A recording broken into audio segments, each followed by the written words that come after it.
When I was 9 years old, my aunt gave me her copy of Civilization 3 and Shogun Total War. After watching me binge them for hours at her place, she never could have known that she would start a love affair with the genre of games that would last me a lifetime. I made a huge mistake. I was hooked on that rush of dopamine from leading your nation or faction to greatness turn by turn. Every decision you make is a building block for your long-term success.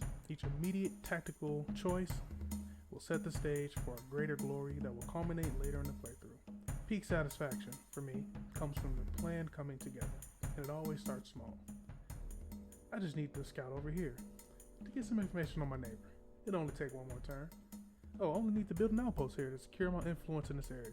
It should only take one more turn. I just need to secure this front and we'll be able to defeat this last enemy holdout. It'll just be one more turn. Next thing you know, the sun is shining in your face, the birds are chirping, and sleep has eluded you. Hours have gone by and the playthrough's not even halfway through the campaign. 4X games are time sinks. They are worth the investment for the amount of joy that can be found, but often I wish for a way to get my fix without sacrificing so much time on the clock. There's no time! That's where Ozymandias steps in. It is a 4X strategy game that manages to include most of the genre's defining qualities in a streamlined manner, allowing for full playthroughs in less than an hour. It has 3 of the 4 X's on lock. The 4 X's being Expand, Explore, Exploit, Exterminate, which conventionally has come to be used as a term to describe this genre of games.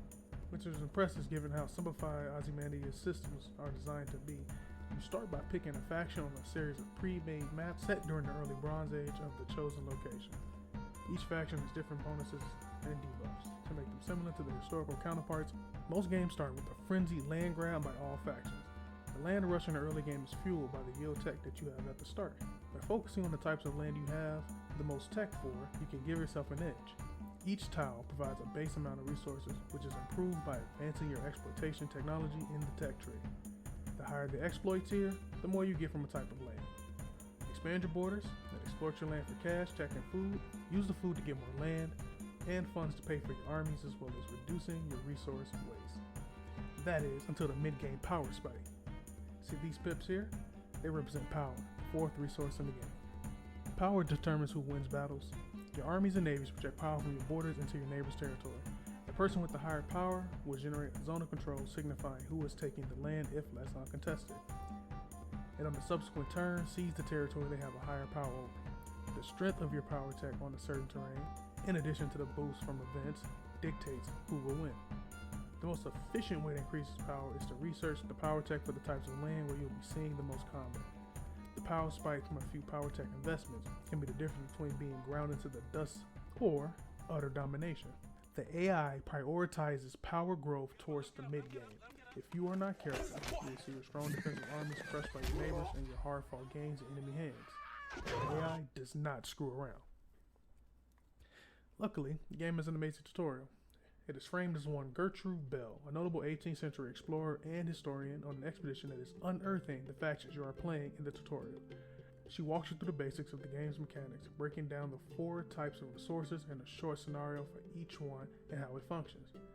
You love to see this because most games in the 4X genre just toss you in the deep end like an old drunk uncle, tired of looking at you sitting by the side of the pool.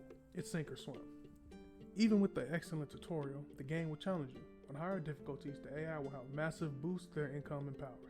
If you are not careful, you will find your armies and navies crushed by an overwhelming tide. Like an avalanche, once you start losing ground, it is nigh impossible to turn the tide. The AI wastes no time taking advantage of an undefended border, and with the way combat works, they will ping-pong back and forth from front to front until they begin to gain ground. Watch yourself or you'll start to lose territory on all sides, from opportunistic AI, often to their own detriment. I have only a handful of gripes with the game.